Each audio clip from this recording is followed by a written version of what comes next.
live, ladies and gentlemen. Welcome back to another live stream. For today, I'm not going to talk really loudly because, well, at least today's live stream is a little bit earlier than the one that I've been doing for the past couple of days. Today, the time is 11:30, so it's 30 minutes before midnight. So, welcome back to another live stream, and today is Ramadan day 11, and I'm going to do like a little bit of like recap of what happened in WrestleMania Night 2 and also give my opinion on it. So, without further ado, let's get straight into it. So, I know there has been a lot of controversial stuff for WrestleMania Night 2. I'm just going to put this out of the way first. I'm just going to say this. WrestleMania Night 2 is not as good as Night 1.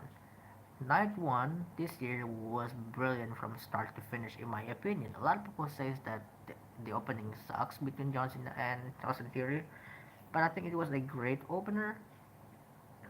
But throughout the pay-per-view yesterday, it was magnificent from start to finish. But Night 2, it's not so great. Like the matches was not so great in my opinion. So I think let's just get into it, shall we?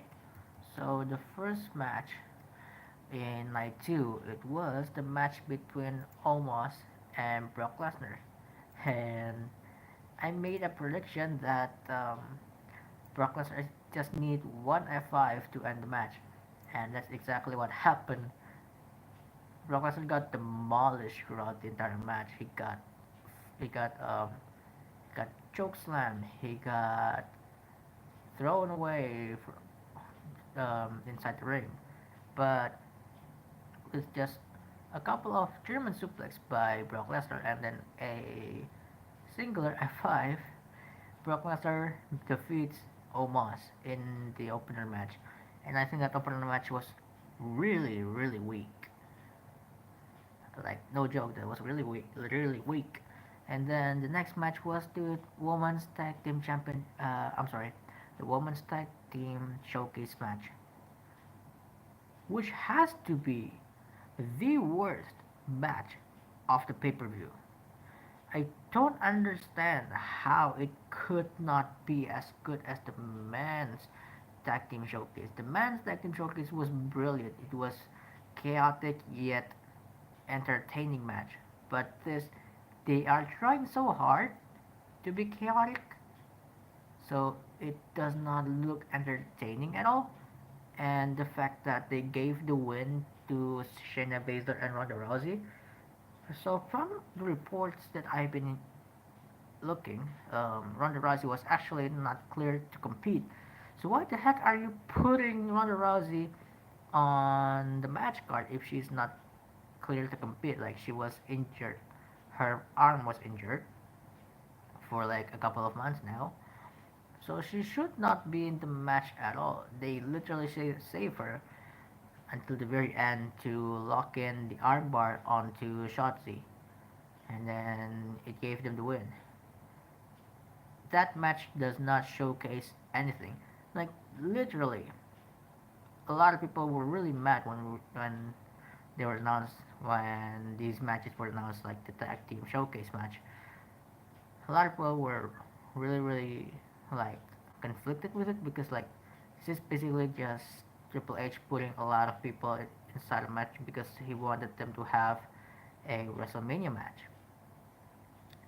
But at least the men's tag team showcase is actually showcasing these tag teams what they could do and what they can put on the table, what can they deliver in order to entertain the audience.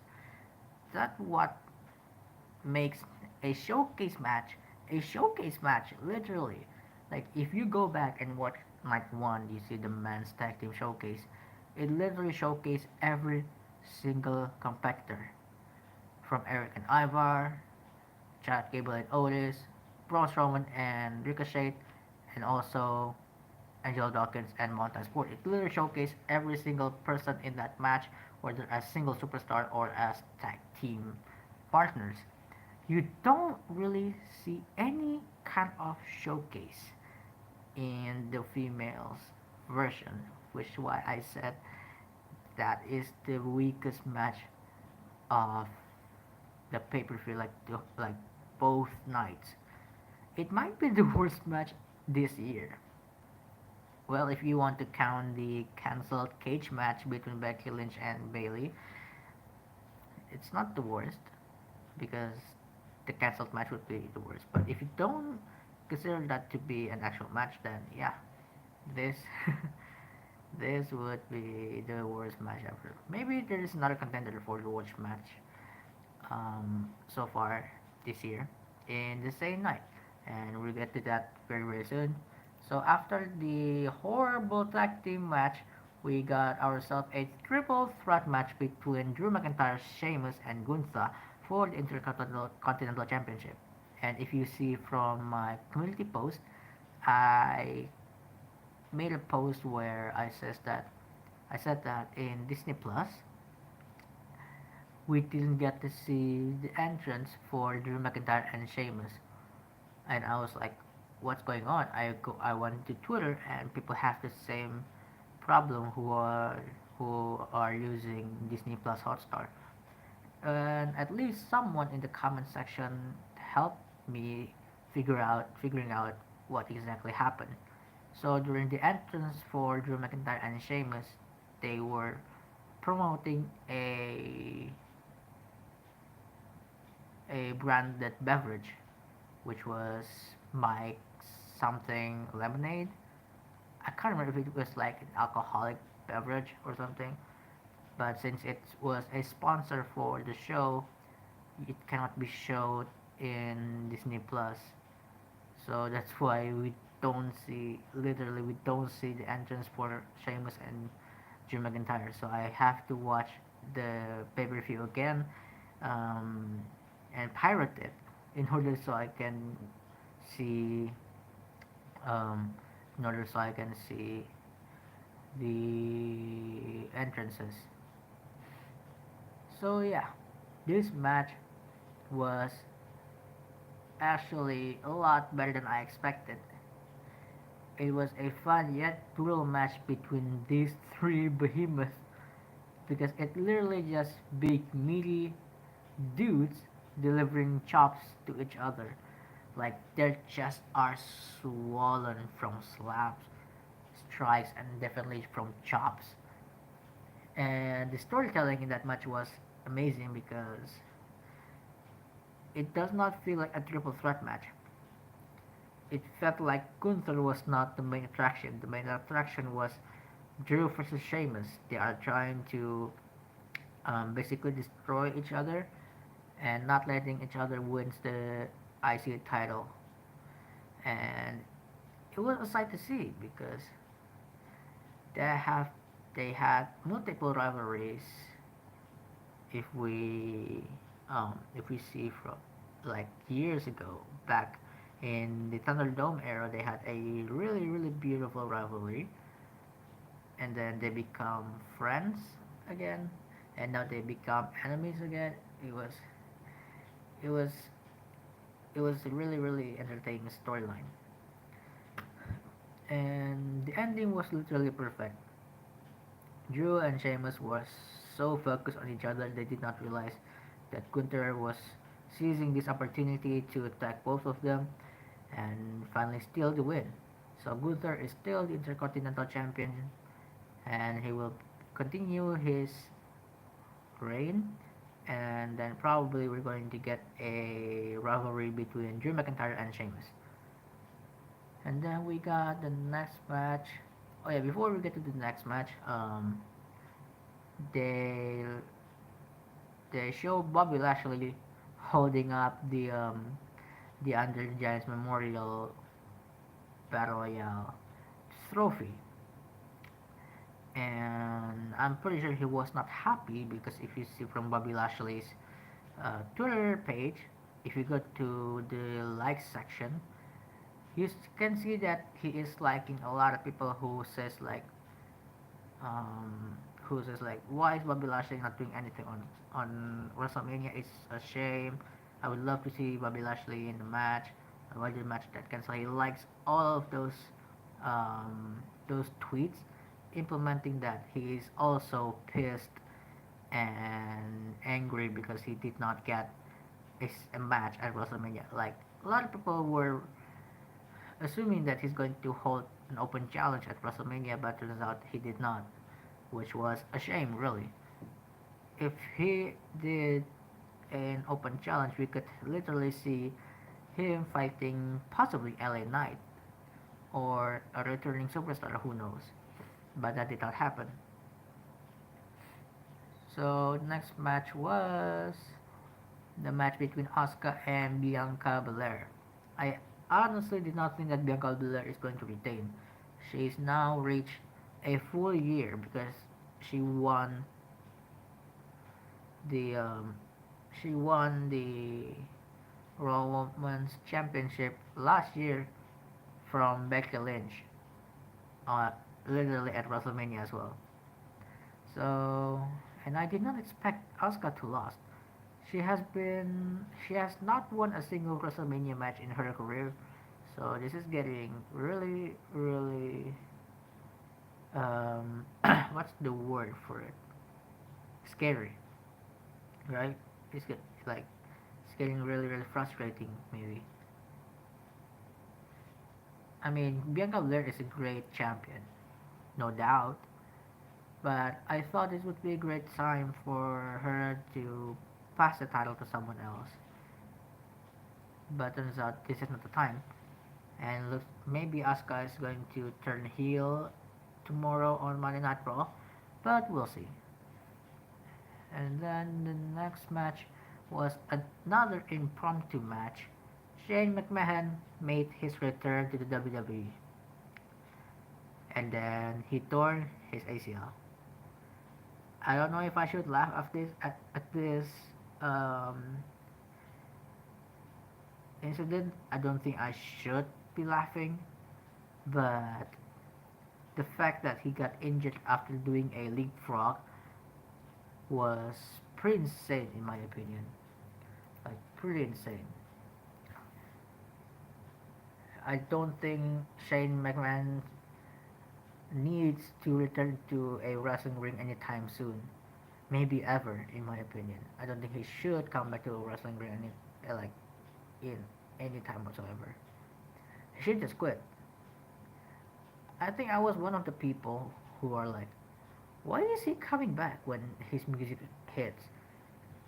Because the reason he got released because last year, last year's Royal Rumble, he was the one who booked the men's Royal Rumble, and it was freaking horrible.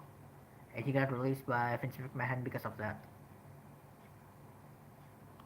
And I want to give a shout out to the referee and Snoop Dogg for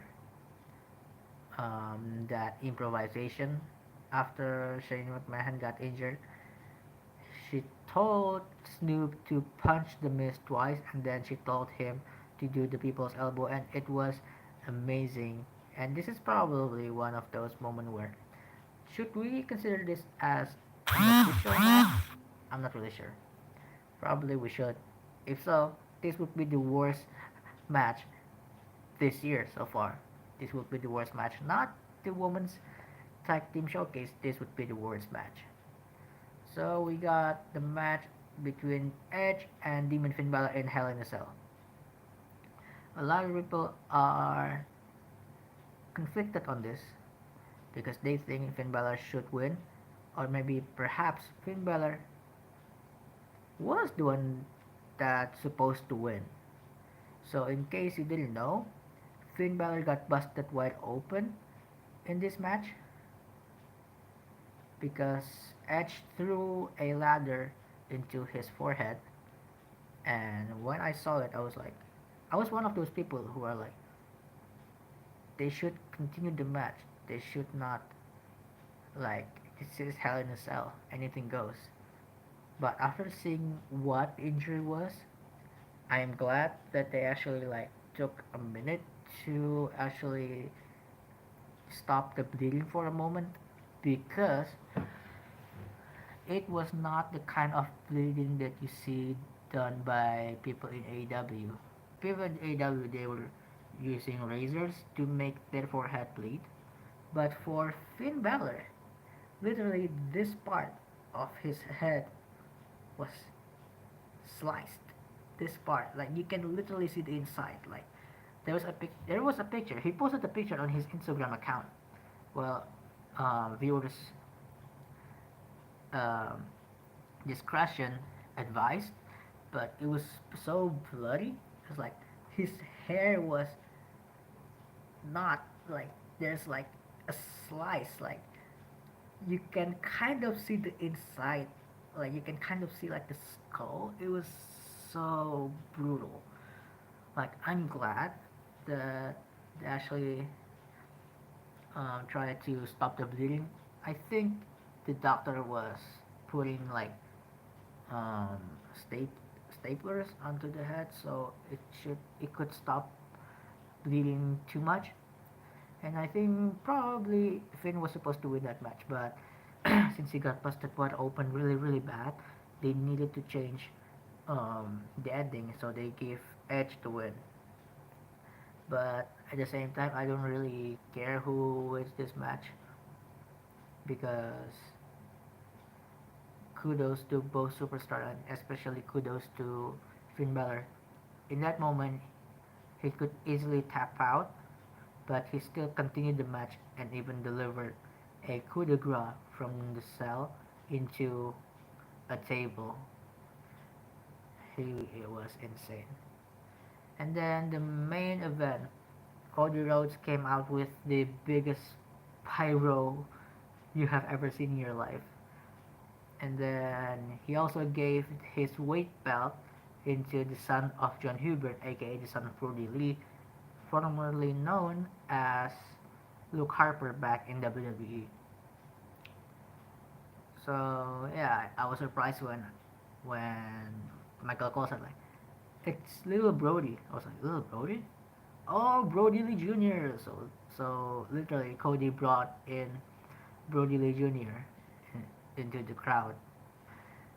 So a lot of people are joking like this is the first time an AW superstar making like making an appearance in WWE, because Brody Lee Jr. have a character in AW named Negative One, who is the leader of a faction called the Dark Order. He's not always present in the show, but he's like, um, since his father was the leader of the group, they decided to make Brody Lee Jr. the so-called leader of the faction. So yeah, they kind of, so like it's like a joke, a running joke on the internet that Brody Lee, an AEW superstar, making appearance in WWE. And then we got into the match. The match was incredible. I kept telling myself every single time, the none of the Usos or Kevin and Sammy need to come out into the ring, because Cody needs to win this match clean. Two of those things did not happen. One, the Usos and Sammy KO came out. The Usos attacked Cody while the referee was down, and then Sammy and KO came in to help Cody by attacking the Usos and also attacking Roman Reigns, giving him a stunner and also a haluva kick. So and then so Sikoa, who was previously got ejected after attacking Cody Rhodes by his weight belt, uh, he came back throughout the end, delivered a Samoan spike, and then Roman Reigns hit a spear, The referee counts one, two, three. Cody Rhodes lost in the match against Roman Reigns for the undisputed WWE Universal. That this is not the end of the story. There is still Raw after WrestleMania. So we should tune in tomorrow to see how the story goes. And I think there is an argument that needs to be said. If Cody is not winning the title right here, there is no other person that could literally take the title away from Roman Reigns other than Seth Rollins. But I think they still want to make Cody their next face of the company. So he should be the one that takes the title away from Roman Reigns. But the next big pay-per-view is actually in SummerSlam, which is in July or August. I can't remember. I think it was in July. Yeah, in July. Um, which is 3 months from now.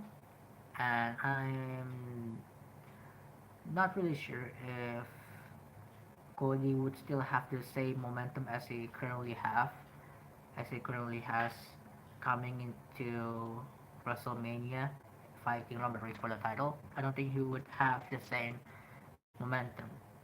Maybe if he could talk his way through it, he could show the WWE Universe that he is still relevant. He is going to reinvent himself to become the new WWE Undisputed Universal Champion. So I think this loss is just another step in his journey to become the new undisputed Universal Champion. This loss is basically a way to him to basically make himself stronger, better than Roman Reigns. But the problem is, who is going to challenge Roman Reigns at Backlash if it's not Cody Rhodes? I don't think Cody Rhodes is going to challenge Roman at Backlash. I think he's going to start picking up big single wins and then finally make his way back into number one contendership and then finally challenging Roman Reigns at SummerSlam and then finally beating him. But right now, we're not really sure who Roman Reigns is going to defend his title against for the next couple of months before SummerSlam. Probably Seth Rollins, but he already done that, and he it shows that Roman Reigns cannot beat Seth Rollins because Seth Rollins won the match via DQ because Roman attacked him with a steel chair or he ignored the rope break by the referee. I cannot remember. But yeah, so basically, maybe somewhere down the line, maybe at SummerSlam, I would love to see a triple threat match between Roman Reigns, Cody Rhodes, and also Seth Rollins. Because Cody Rhodes got robbed at WrestleMania and Seth Rollins technically did not lose to Roman Reigns. So, and I think it would be a great way to essentially split the title from the WWE Championship and the Universal Championship. It would be a great way to separate the titles. But for now, we could just hope that Triple H knows what he's doing. I hope I hope his booking is going to be good for Cody Rhodes and the entire bloodline. Because right now the only person that holds gold in the bloodline is Roman Reigns, and we'll see how that would play in the storyline. And I would like to see what role Jey Uso is going to play in this next chapter of the saga, because he is the one that started this the whole bloodline story. He was the one that does not want to um, acknowledge the tribal chief. So it would be interesting to see where this is going. But yeah, a lot of unexpected stuff in night two, and I agree with people who are saying that night two is not as good as night one, especially with an opening like that. Literally two really bad first matches in night two. So overall, for the pay-per-view overall, night one was great. Night two had a couple of matches that was great, but it's also filled with a lot of botch and accident that could have been prevented. So I think I would give this pay-per-view an 8. I know it was my temporary score, but I think I would give it an 8. If night 2 was a little bit better, it might be a 9. Since this is a 2 night pay-per-view, I'm giving it an 8. If I'm if I'm giving a score for night 1, it would be either a 9 or 9.5. It was that good. Night 1 was that good. It was really amazing from start to finish. Night 2, if I'm going to give a score for night 2 only, it would probably be 6.5. Not that too harsh. 7. Nah, 6.8. I think 6.8 would be my score um, if I'm just giving score to night 2. But since I'm giving the score for both night, WrestleMania 39, my score would be 8 out of 10. So there you have it. That's all of my opinion and possibly where the storyline is going to go after WrestleMania 39. And if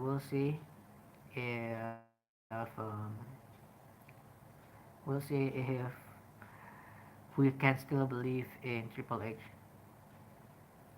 He kind of fumbled the bag with Bray Wyatt and also the damage control.